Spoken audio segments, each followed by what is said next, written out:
Inside the largest prison in Texas. Let's see what they talking about, man. Welcome to the largest prison in Texas, Coffield. Coffield, man. I ain't gonna lie, bro. Life just too good to be going to jail, bro. Whoever you is out there, you into some bullshit, you need to stop doing what you're doing. You need to get your life together. You need to be successful. Prison is not the way to go, guys. That's all I got to say.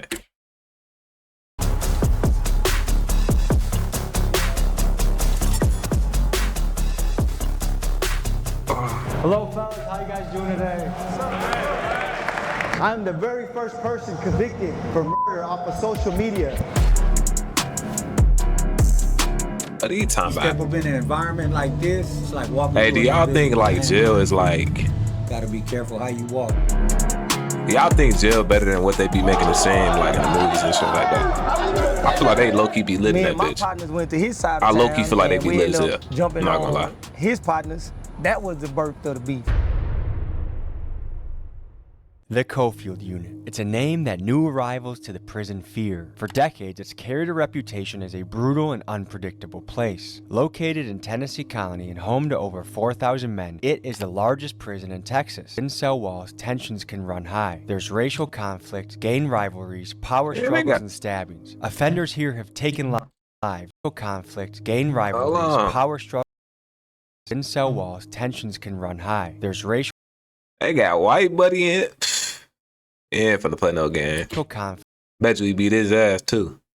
Gang rivalries, power struggles, and stabbings. Flies. Offenders here have taken lives, done armed robberies, and the most violent crimes you can imagine. Folks, this is a brutal place to be incarcerated. Yeah, man, Like jail most is not prisons it, in bro. I'm not Texas, gonna lie. it is without air conditioning. And here, both inmates and staff suffer through temperatures that can reach over 110 degrees. So at work here I've been around a bunch of niggas for the rest of your life. are innovative programs that the Texas Department of Criminal Justice is piloting in an effort to rehabilitate these men so they can one day be well integrated back into society. The man that takes us into the Coffield unit goes by Sambo. At one point, Sambo was a gang leader for one of the most powerful gangs in Texas. Of the 30 years he served in prison, 10 of them were in the Coffield unit. He was once a man that had no regard for human life. But now, a changed man, he has dedicated his life to helping others break the cycle of violence and live a life built on purpose and positivity. Today, he brings us into the Coffield unit to show us what he and the men have been working on. Join us now where no camera has gone before. So is he locked Life up is too? a mission, an adventure, a journey, and to those bold enough to dream and take action, treasure awaits them. So for the renegades, the outlaws, and the risk takers, this one's for you. This is the Underworld Collection, available only at TommyGMcGee.com. First time you don't give a damn. What you got going on, gang? Picture this. Together All right, in bro. one place? ESPN Plus content is now on Disney.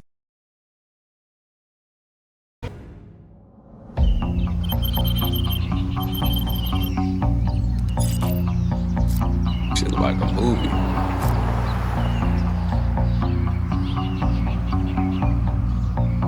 We left Dallas early this morning. We took a lonesome highway road to Tennessee Colony, Texas. We're going to be visiting the largest prison in Texas. The United States locks up more people than anywhere on earth by far. We lock up about 1% of our entire population of our country, which is a wild statistic.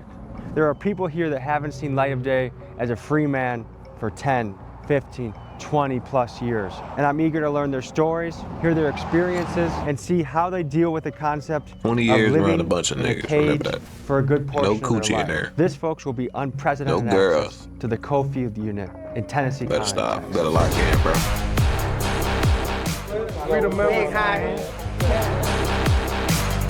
How are you? How you doing, brother? Hey, God bless you guys. Tommy G. Tommy Jose, man. You know about me. Yeah, I'm the one I'm Samuel boy, man. Man, how are you today? Good, how you doing? I'm good, I'm good. Give the people the lay of the land. What's happening here? Okay, so this is the chapel here on Coffield. These are some of my co-workers. God bless you guys. Let them introduce themselves. Juan Ballesteros, man of peace, also a gatekeeper here. What's a gatekeeper? Gatekeeper is we talk to the guys when they first come in the unit, so we help them kind of transition into the new area, the environment that they're coming into. So yeah, we're kind of one of the first guys that they meet. So And what is this unit known for? well, back in the day, it was like rocking and rolling.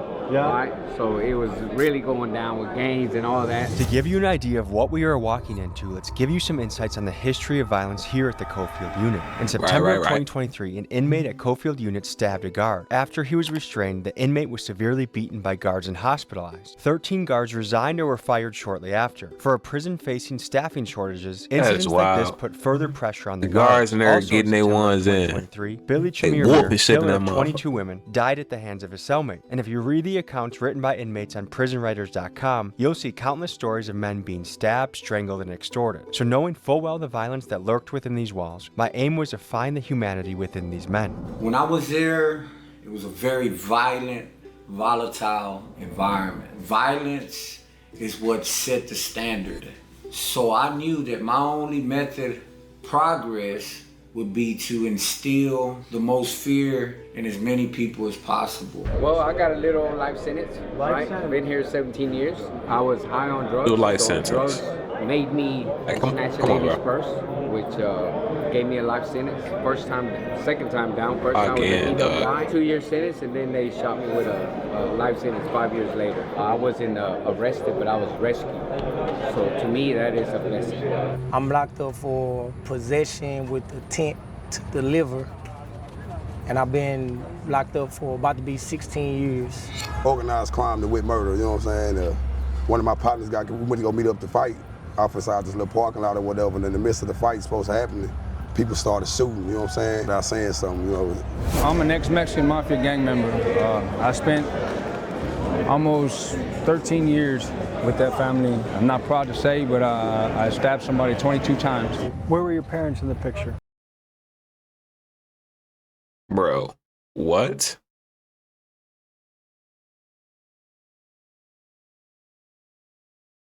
That man said he stabbed somebody.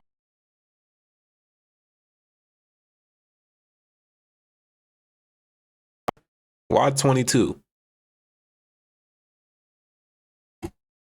Well, my dad. I can't, bro. Like, what is going on, bro? Like, for real, real life. My mom got 7 kids. She had 7 kids by the time she was 28. So I can't fathom being a 28-year-old single parent really with crazy. 7 kids. He look like he got AIDS. Yes, and then 6 boys. What you got going on, man? HSV2 or some shit. But I realized as a grown-up, you know, that, man, it was like borderline impossible for my mama to do that stuff on her own. You know what I'm saying? I grew up with my mama and my granny, really, you know what I'm saying, and my aunties and stuff like that. But my daddy, he was here and there. So growing up, man, my mama really, she was there, like, we was into, like, the church or whatever, you know what I'm saying? But as I got older, I started getting kind of tired of it. So, but my mama always told me to, like, do the right thing, you know what I'm saying, seeing for it's good and positive on me. But as I grew, I kind of got with the wrong crowd and I started seeing the money, the cars, the jewelry, you know, stuff like that, you know, typical neighborhood stuff, and things flourished into stuff that it wasn't supposed to be, which led me right here. What message you have to the youth out there that are doing very risky things, and they're not here yet, but they're on that path? You got to stop and think before you start doing, man, because it's going to lead you in a bad situation, man. In prison, like, this is not what's up, you know what I'm saying? And if I could have thought back before what I did as a youngster, I would have did something differently, you know what I'm saying? So the same hood or the same people you doing it for, when you get here, not gonna be here. What happened in your childhood and your upbringing that led to you becoming a killer? So there's some things, man, that I've talked to very few people about. I was molested as a child, and because of it, man, it made me be a very, very angry individual. And I found out some things about myself with that anger, man. I embraced that anger and I turned to it for everything. I wouldn't let nobody get close to me. Just pushed everybody away. That anger was just always. Hey, do y'all believe in releasing people who got life sentences? Because I know a few that got out and they got their ass right back in that bitch. But I also think that some do actually change, you feel me? But at the same time, you only change it because you have nothing else to do, because you're bored. You have no choice. You thinking about spending the rest of your life somewhere, so there is, like, you might as well learn something before you know what I'm saying? Like, but yeah. Let me know. Y'all comment down below if y'all believe in that. was there and was quick to turn from anger to rage. Is there any opportunities here for therapy or to talk through some of the things that you've seen in your life? Well, I've talked to people who I know that are on the same page as I am and changing and growing up in life. I've talked to them about these things. Some of them are shocked at, the things that I talked to them about what's happened and, where it led me. Hello and welcome to Can You Gift It? I hate ads. Earlier in the day, we had spoken with the family that was on the way to see their son. Here's how it went. My name is Kenneth Young, and I am the director at East Texas Hospitality House here in Tennessee Colony. What we do is we provide lodging and meals and encouragement to families who are visiting somebody who's incarcerated in the Tennessee Colony area. We have a gathering room in there, we have games, we have puzzles, we have places to sit, double beds with bunk beds, we've got different bedding arrangements for the different sizes of families. Mm-hmm. Sometimes they just need prayer and a hug, and to know that God's love is surrounding them, and they become part of our family when they come here. They mean more to us Sometimes they just need a prayer and a hug. You look crazy. someone off the street because they become part of our lives. I'm here visiting my brother Charles Bree. Okay. Hey, man. Where are you from? California. And how did he end up all the way over here? He got caught up. He got caught up. Is that how he in jail? This is crazy. I don't feel the time he got was. No, it didn't match the. Somebody care about that. It didn't match the crime. A lot of people, what they get for that crime, I feel that they railroaded him because of who the victim was and who the victim knew. The victim was related to the chief of police. They didn't even really give him a chance. What was the crime and what was the time? Murder, self-defense, and they gave him 50 years. They said he was guilty before they even said he was guilty. They said he was guilty 3 days before they even put the real motion, like, okay, you're guilty. Like, no, we are sacrificing, but it's a sacrifice that I don't mind. It's because they railroaded my son, and like a crime was committed. Yes. But he was fighting for his life at the same time. Like, tell him that we love him, we praying for him. Charlie, you know I got you, baby. Tell him keep his head up and, just inspire others in there. That's sad, bro. And what role does religion play in y'all's life? Religion played the biggest role in my life because if it wasn't for God, if it wasn't for my relationship with Jesus, then me and you wouldn't even be talking right now. You're gonna hear religion mentioned a lot in this episode, so for reference, we're talking to a group of guys who are involved in the Christian ministries within the prison. I used to be on the other side, now I'm on the best side. Yeah, but nothing move with our guy, y'all. So I don't think you can get through this life swiftly without that man above. Walk with him. Telling you, he gonna answer your prayers. So whatever you going through, he gonna get through it with you. Them that, hey, brother, you might feel alone, but you're not alone. You might feel left out, but you're not left Like, out. what did I just say, though? Nobody care about you. Come on, it's facts. To show you that somebody do care about you. Facts. Big thank you to the wardens and all the administration here. This is an unbelievable opportunity to talk to these gentlemen, to learn. I'm honored to be here. To wardens around the country. Right there with if you, you can man. invite us in, we'd love to come talk to you, your men, your people as well. It's a blessing to be here. I like that shirt you got on. I appreciate in peace, mainstream media. Rest in peace, mainstream media. Get somebody like that shirt, you want to get out so bad. Shorty, he want to get out so bad. Let me stop, bro. I pray for these brothers. I pray for their families. But I pray Read that, for show man. them grace and mercy and that. With the Because the word HSB2. tells us that if they visit the least of these, that they visit you. We just prayed, and now we're moving on to the gym, because really the goal of this is to show people's life and story and situation and learn. I'm hoping we can do that in the gym, and maybe the warden feels a little better and we go other places too. So what we're gonna do is we're gonna open up let y'all brothers speak. Y'all can all say whatever, however, 5, 10 minutes, 20 minutes, whatever y'all wanna give about yourselves, about what y'all do, where y'all coming from. Then we're gonna have some of the peer influencers speak up a little bit, say what they do here on the unit, and then start doing a little bit of other things that we got involved for. It's that fun, man. I think it'll be a good day. Are we gonna get to eat the lunch here? Yeah. Yes. Like the actual lunch? You wanna eat that? No, you don't wanna eat that. I wanna try it. You wanna try it? I wanna try it. All right, we'll take you on. You want just the regular? I'll do a food review, yeah. The crab and the ribeye, please, okay? The ribeye? What's for dessert? Is there like a hot fudge sundae or something? Oh, man. Cheesecake? Cheesecake. We got homemade cheesecake and cookies. What are your best recipes you got in here for making stuff? yellow as I like to do hell. a fish bowl. Summer sausage, jalapeno. That can't be real. Oh my. Best recipes you got in here for making stuff? I like to do a fish bowl. Summer sausage, jalapenos, pickles, the mackerel. Original mackerel. Then I put sriracha mac and I put tuna. Sriracha mac? Jalapeno That's when the fish come in later.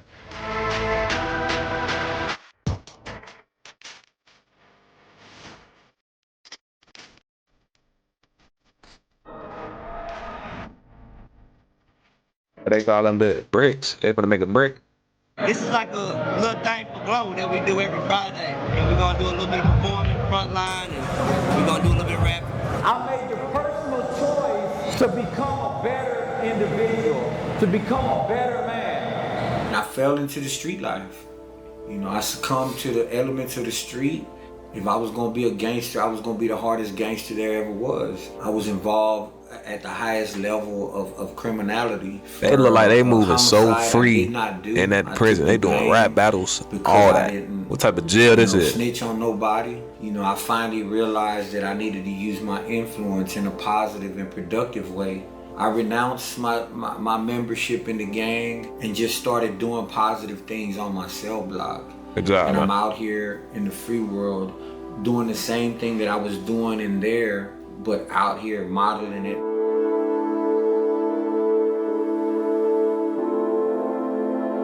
I had no idea until about 10 minutes before that I was going to be going up to give a speech in front of the inmates. Not only was I nervous, but I wanted to say something that actually mattered to these guys. Here's what I came up with. Hello, fellas. How you guys doing today? He just looked like he on some good. Let me stop, man. I fuck with Tommy G, man. Shout out Tommy G, man. I'm a documentary filmmaker, and I'm here today to talk to you guys, get your stories, hear about your life, hear your perspective. But I want to tell you 2 stories that might give you hope right now. There was a time in my life about 4 years ago, I hated my job, I hated where I was in life, I wasn't happy. What I did is I wrote a list, ideas that can change my life, and I just one by one started executing on them. One of them was a documentary film on a group in my hometown, Milwaukee, called the Kia Boys. I documented their life, what they do. The Kia Boys are a bunch of teenagers that will take your Kia if they can find it. And I knew this is my path to be a documentary filmmaker. So I just want you to have the hope that there's one little thing that can pivot and change your life and shift you into the path that you want to go. Another thing I want to say, one of my best friends on earth, when he was in his 20s, he robbed 6, 7, 8 banks in California. He served 10 years in California. He's been out for 20 years. He's a family man. He's a multi-millionaire. Yes, sir. You can turn your life around, bro. It's all up to you whether you want to do it. Talk to you. I'm excited to interview you. Come up and say hi. Gotta stay grounded, stay focused, man. Stay level-headed as well.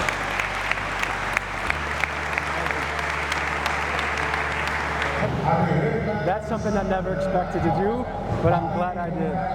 When life serves you on a path, sometimes you just gotta run and take it, even if it feels a little scary. If there's something you need to pull the trigger on in your life, what are you waiting for? Whatever y'all doing and whatever y'all dreaming about doing, or whatever goals y'all making, bro, just don't give up, bro. I love y'all. How many of us wanted to be famous when we were kids? I'm not even gonna say nothing, y'all. Never in my wildest dreams did I think I would become famous for something I would regret later in life. I'm the very first person convicted for murder off of social media. If you look up Tienda versus State, I'm the very first one convicted through that for the United States. Posting pictures of myself, but That because I nigga had tattooed her gang-related hairline on his tattoos, they head, said I was staying in dude. contact or recruiting gang members. What's going on and in then somebody jail? started talking to me negatively on social media, so I started talking negative back, and that led into incriminating myself. It wasn't until a man came up to my cell one day and asked to pray for me. And you know what I did? The monster in me, I cussed this man out. F-bombs, the Lord names in vain. Come to find out, he was a unit chaplain. And as he's praying for me, I stop a mid-sentence to stop because he said that I would go back to population. I told him I'm in SEG, how am I gonna go back to population? My God could do the impossible. Do you actually believe in your life God could do the impossible? Yeah. Not only did God restore my family, my mom came to see me. And it wasn't until she came to Coffield and I finally got to hug my mother after 5 years in a soft voice. She tells me like an angel, I'm so proud of you. God bless, and if it wasn't for God, I wouldn't be taking the steps today. Thank you, gentlemen.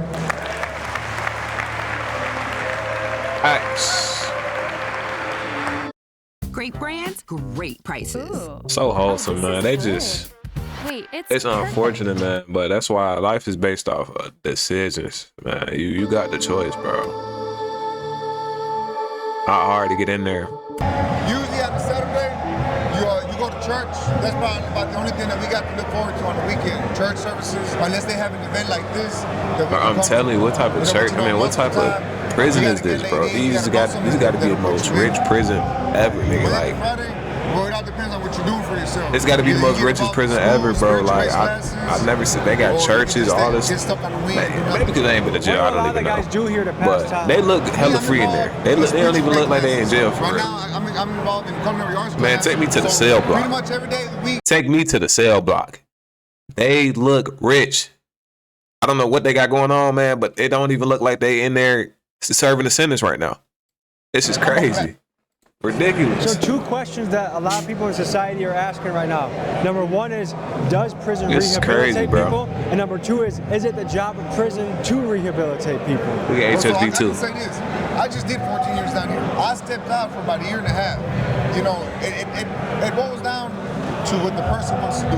You know, I know before I left, I wrote down a bunch of things that I didn't want to do, and I guess I still desired to do those things. I still wanted to use drugs, you know.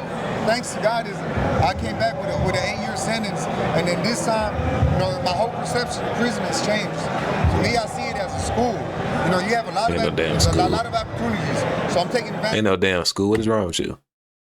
You need to be free. Talking about some this, you looking at it as a school. You went to school when you was 5 to 18. What is you trying to go to school? You're 40, probably 40 years old. Talking about some you looking at it as a school. Get off your ass, man. Get up out of there. Get out that system. You'd be crazy. Every opportunity down here. Out there 8.5 years of solitary confinement. 8.5 years? 8.5 years in a row? In a row. How did you survive? You looking at prison as a school, guys. Mentally, I read, I prayed, I worked. Don't take advice from him. I kept my mind focused. You know, don't get me wrong. I see people commit suicide, come out, get killed, get stabbed. You know, that's why. That's why.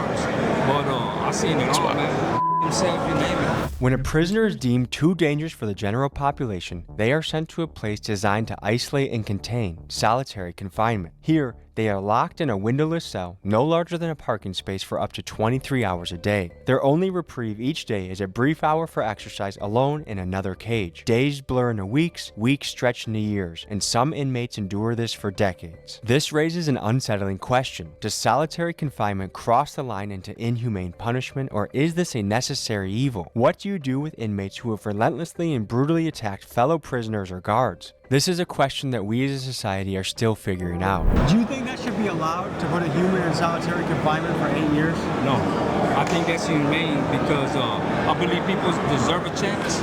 Now, if they're a threat to everybody, yeah, I mean, I can see what they're talking about, you know, but I mean, there would have to be a real serial killer like knock down. That's a psychological aspect. I did 5.5 years in cell. You know, not everybody's mentally strong. You know, people are chemically imbalanced. I mean, not everybody can deal with the solitude back there.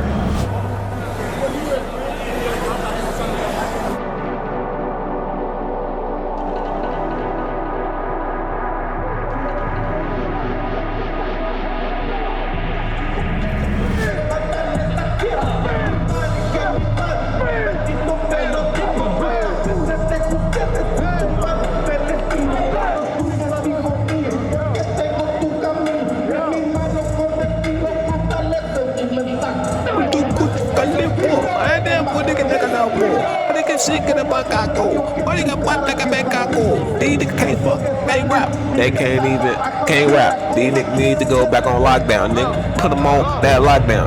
Have you eaten yet today? No, not yet. Normally is breakfast served earlier, you just didn't go? Oh, yeah. Bro, what jail is this, bro? Look at the food they getting right now. 3 or 4 in the morning? And it's not very filling.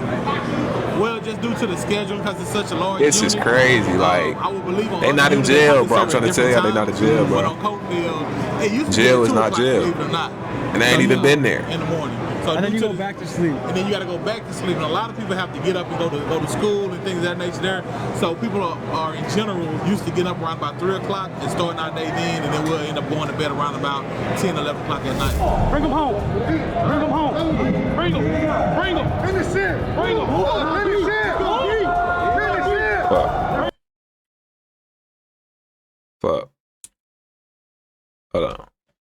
Around about 10, 11 o'clock at night. Bring them home. The man got a GoPro. The man has a GoPro. Are we in jail? Or are we at the halfway house? I don't know what's going on, but this is the most lenient jail ever. The man got a GoPro. Isn't he a prisoner? Put these niggas on lockdown. This is crazy. Like, real live. I can't believe it. It's free everybody.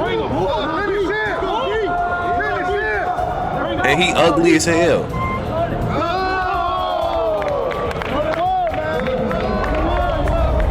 Give me 10. Give me 10. Y'all watch him. Everybody watch him. Yeah, this is more like it. Push up. Do some push ups.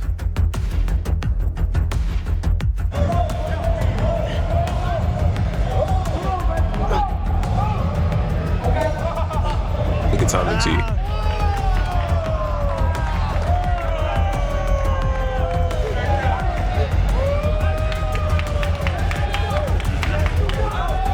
And like HSV2 need to get down there.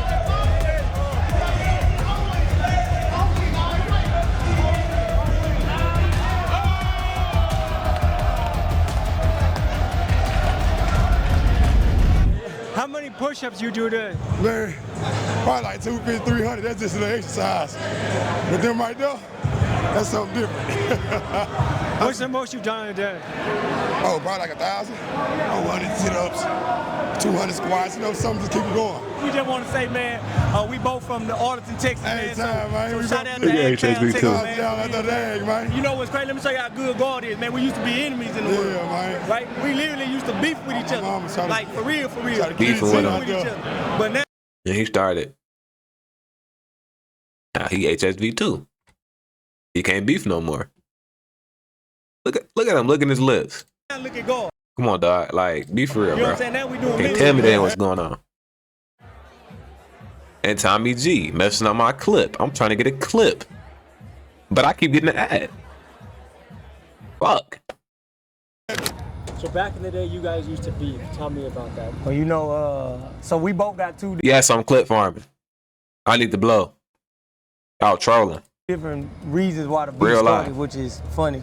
This video better get 100,000 The beef views. started from my perspective is because one of my partners who is dead now, rest in peace, Shot Merck, right? He got jumped on his side of town. So then me and my partners went to his side of town and we ended up jumping on his partners. And then to him, that was the birth of the beef. When they jumped my people, they thought we jumped his people. I'm like, man, nah. So it really just, we clashed and started really killing each other for nothing, man. How many people do you think died in this beef? I know I had like 3 on my side. Nobody from my side died, but I lost more homeboys to the system than I have to death. And how far did each squad live away from each other? Man, we went 10 minutes apart. Yeah, we about 10 minutes. What does it feel like now to have peace and love for each other? I mean, it's good. I mean, yeah, I ain't gonna lie, it make me think about all the life lost and that years we lost, man, wasted, for real. only to conclude that we all right. Yeah. Nah, for real. That's what it is. The only reason we're in here today is because of this man here, Sambo. Tell the people your story. Well, I did 30 years in prison for murder I didn't do. but God put it in my heart to come back to prison after doing 30 flat years. Tell me about the innovative programs TDCJ is offering. TDC offers a vast array of innovation. You get convicted of murder that you didn't commit. Are you snitching or are you doing the 30 years? No, you get a life sentence. Are you snitching? What you doing? You gonna stick to the code?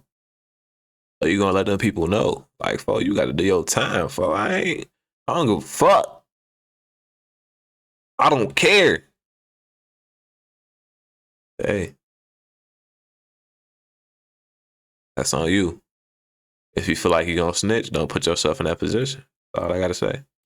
Programs. They offer one life, can't get this back. Program. They offer the faith-based dorm program. They offer the self-harm program. TDCJ has put these programs in place, but they're all volunteers, so it's up to the offender to take advantage and to seize the opportunity and make the most of it, to acquire the tools that they need while they're incarcerated, so that way they can come out here to the free world and have the tools that they need to reintegrate, reenter back into society in its proper context.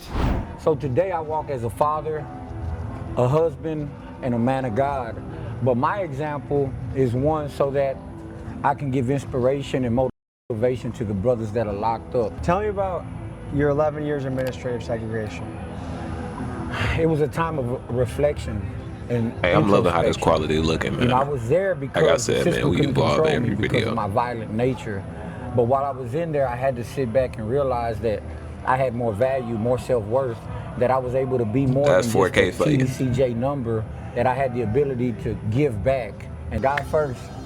One big question we have to tackle is, when is the right time to release someone back into society? How can we evaluate when someone has truly changed and is no longer a threat to safety? The U.S. Department of Justice ran a 24-state study and concluded that 82% of inmates were arrested at least once more within 10 years of release. But why is this? Environment, job opportunities, socioeconomics. I mean, we are talking about millions of men that are oftentimes locked up during what is supposed to be the most productive and fruitful years of their life. And it's a shame, but I have one idea that might help. Most of these guys are released from prison without a dollar to their name, so many return to the same ways to make money that got them locked up in the first place. What if instead of these guys working for free, like they do in Texas, money. You or can't 9 get a cents job. an hour like they do in You a Illinois, felon. what if we It's hard paid to them a find a little job. bit more, so that Unless you when a work at man the who has factory. served and worked for 10 years gets out, he has a nest egg in which he can rent an apartment, pay for transportation, and buy the necessities he needs to exist in the free world. Maybe I'm just a pot-smoking hippie for saying this, but if the goal is to truly rehabilitate these men and make society better, then let's put our money where our mouth is.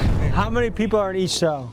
2-man cells, man. These cells are so small. It's like a 6x9. You hear them? About 54. You can't even fit 2 dogs. Yeah, you can't. It's a cage. You can't fit 2 So, dogs. what else do you have to think about living in a cell with another person? Everything you do, you have to think about everything. You have to think about how loud you get up. If you're on top bunk, you can't step on the bottom bunk, you might wake him up. You have to think about everything. You can't drop things. You know what I'm saying? You got everything if you're respectful. You know what I'm saying? What do you wish would change about the justice system? I wish that they would really take an individual and look at the history that he has in his prison and the true change that he made. It's a lot of brothers in here that had committed crimes as kids and they're still in prison with too high sentences. And they've changed their lives. They done went to college. They done all type of things that get ignored, unfortunately. By show of hands, who would say they grew up in poverty? Show of hands, how many of you had your father in your life growing up as a kid? How many of you didn't? I ain't grew up in poverty, but definitely struggled. Do you feel like that a lot was of a big people did. reason why you chose the path you did, was a lack of a father? Of course. My father was there. It was more so the attention. You know, I mean, I lived in the household with my dad, but he didn't show me that fatherly attention that I expected from my father. That's why I lacked that.